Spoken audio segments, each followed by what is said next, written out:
13,6 kali berbuat salah. Tidur 7 jam, nggak bikin salah.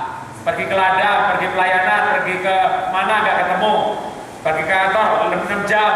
Jadi pulang di rumah pagi 2 jam ketemu, lalu malamnya 4 jam ketemu. Selama 6 jam itu berbuat salah 13,6 kali. Artinya apa? Tiap jam berbuat salah 2 kali. Dari menikah sampai sebelum masuk kuburan. Apa itu 70 kali 7 kali? Mengampunilah sebagai gaya hidupmu, itu artinya. Mengampunilah sepanjang hidupmu. Kita siapkan pengampunan. Kalau hari ini kita nggak mengampuni, itu kasih karunia, itu bonus. Tapi kita siap mengampuni, itu bikin bahagia. Kenyataannya kita tidak gunakan sebanyak itu. Pernikahan yang bahagia, pernikahan yang hebat, keluarga yang hebat, bukan yang tanpa kesalahan, tapi tersedia pengampunan. Dan mengampuni itu harus. Saya tidak mengatakan mengampuni itu mudah, ya enggak ya. Mengampuni itu harus. Kenapa? Tidak mengampuni itu dosa yang mendatangkan maut. Tuhan Yesus berkata dalam Matius juga dalam Markus, orang yang tidak mengampuni maka Bapamu yang di sorga juga tidak mengampuni. Jadi ibu melayani, tambah korban, tambah banyak keluar, tambah berbuat baik, tapi nggak mengampuni suami, maka semua dosanya nggak diampuni, kata Tuhan Yesus. Kalau nggak diampuni, ya berarti masuk neraka. Maka tidak mengampuni itu dosa yang mendatangkan maut. Apalagi dosa yang mendatangkan maut? Ya dosa yang tidak diakui. Apapun dosanya diakui, diampuni. Tapi tidak mengampuni mendatangkan maut. Maka mengampuni itu harus. Tapi mengampuni susah, betul, tapi harus. Oke, kita akhiri dengan cerita.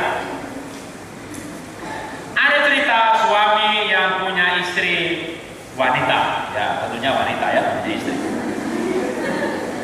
Keluarga ini juga punya pembantu wanita. Pembantunya itu belum menikah.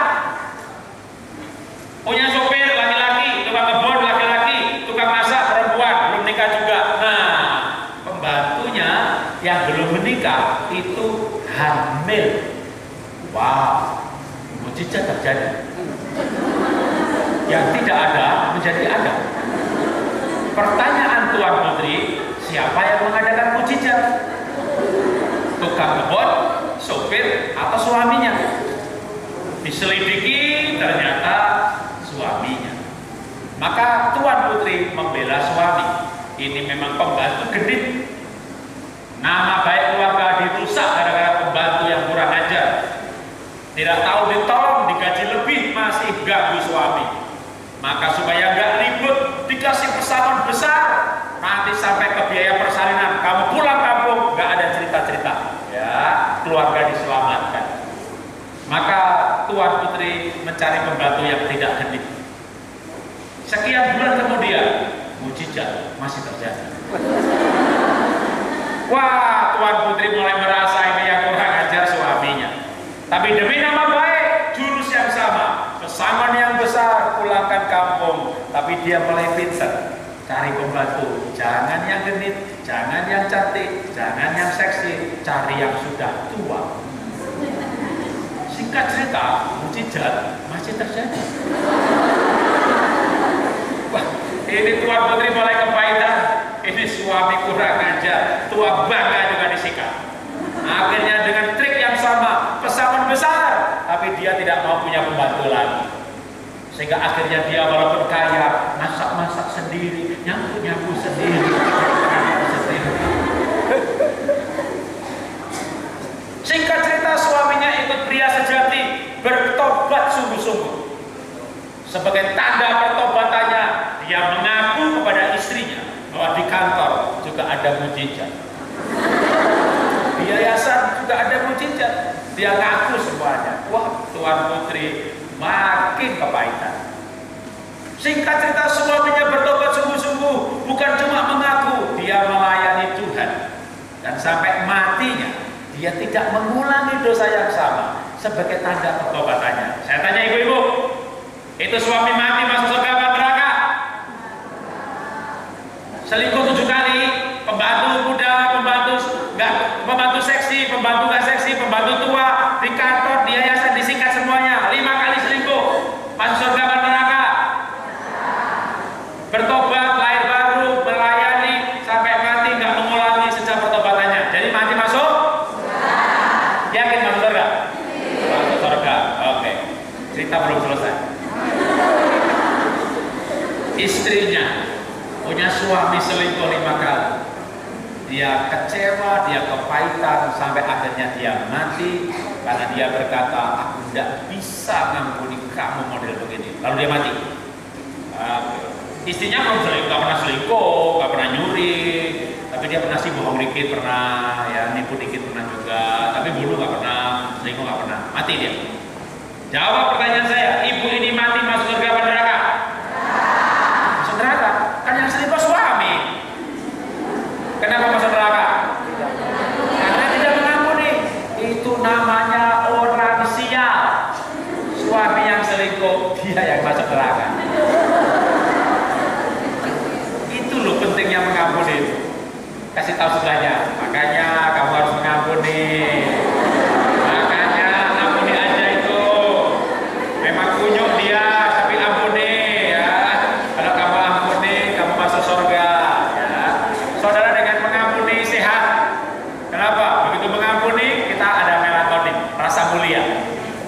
Kita mengampuni kita merasa mulia. Orang yang merasa mulia itu sehat. Ya, kalau kita merasa mulia kita sehat, merasa gembira kita sehat. Ya, maka orang mengampuni sehat. Orang mengampuni masuk surga. Orang mengampuni mukanya berseri-seri kayak Esau. Esau itu pembunuh, mukanya keras, tapi dia peluk adiknya. Dia nangis ketemu adiknya. Lalu kakaknya berkata, "Kak, melihat mukamu, wah, Esau aja berubah." Esau itu jarang dikhotbahkan, makanya saya kasihan sama Esau. Kalau tadi dikhotbahkan, pasti bagian jelek. Hari ini saudara dengar Esau, si pembunuh itu yang kasar itu, gak mengambil hak sulung itu, wajahnya berubah. Kita ini kan kayak Esau rohani, bukan orang Israel, ya dicangkokkan, tapi kita pasti bisa berubah. Tapi mengampuni tidak mudah. Betul, saya tidak mengatakan mengampuni mudah. Yang saya katakan mengampuni harus, mengampuni diberkati, mengampuni itu sehat, membuat wajah berseri-seri. Kalau nggak mudah, maka hanya ada satu cara, merasakan kasih Tuhan supaya kita bisa mampu mengampuni. Tanpa merasakan kasih Tuhan, kita tidak mampu mengampuni. Amin. Mari tunduk kepala, kita berdoa. Ambil saat itu sebentar di hadapan Tuhan. Malam hari ini Tuhan, kami duduk di hadapan-Mu. Kami belajar firman-Mu. Sepanjang sejarah Alkitab, Engkau memakai perempuan-perempuan pejuang-pejuang iman, orang-orang yang memiliki wajah berseri-seri. Ibu-ibu masih bisa belajar mengenai Deborah, masih bisa belajar mengenai Barak, bisa belajar mengenai Naomi, mengenai Ruth.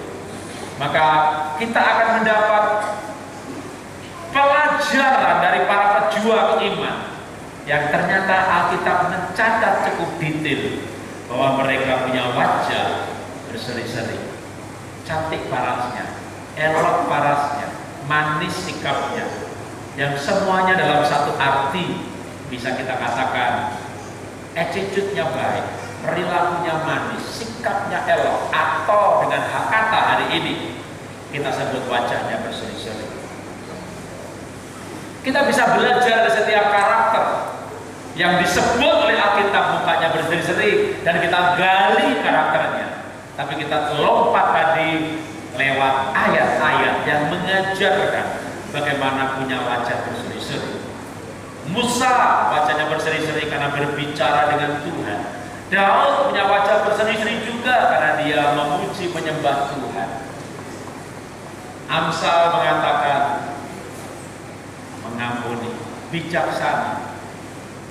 Amsal mengatakan hati yang gembira, muka berseri-seri. Karena kemarin kita belajar hidup ini.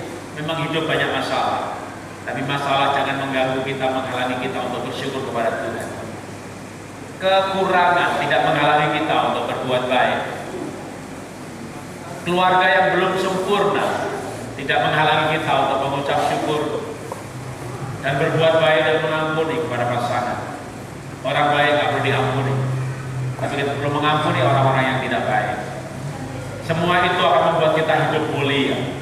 Semua itu akan membuat ibu-ibu menjadi wanita yang mulia, wanita-wanita pejuang iman, wanita-wanita yang disayang suami, disayang anak, seperti Amsal 31, disayang suami, disayang anak, seperti Rakel, seperti Ribka, seperti Esther.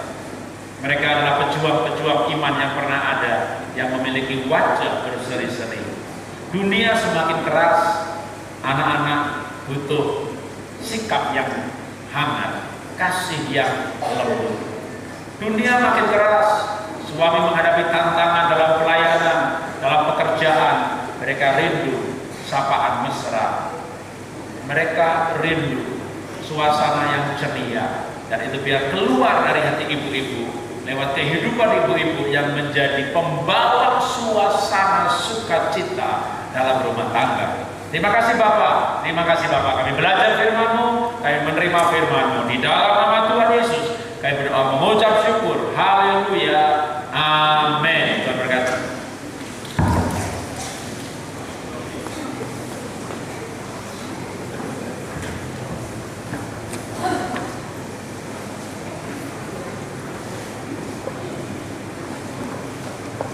Iya, siapa yang diberkati melalui firman Tuhan pada malam hari ini, lambaikan tangannya.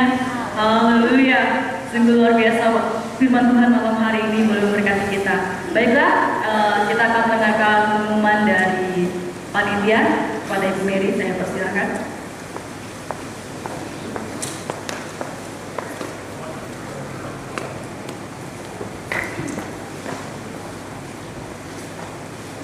Ada beberapa pengumuman yang akan kita dengarkan bersama. Yang pertama, semua peserta Pekan Pelapin selesai ibadah ini diharapkan untuk tinggal sebentar karena kita akan latihan untuk persiapan pembukaan besok. Kecuali untuk Bapak Insinyur Jarod Janarko dan Bapak Pendeta Tarsito bisa meninggalkan selesai ibadah. Yang kedua, diharapkan semua peserta Pekan Pelapin dalam ibadah pembukaan besok, bagi yang sudah mempunyai baju merah marun, silakan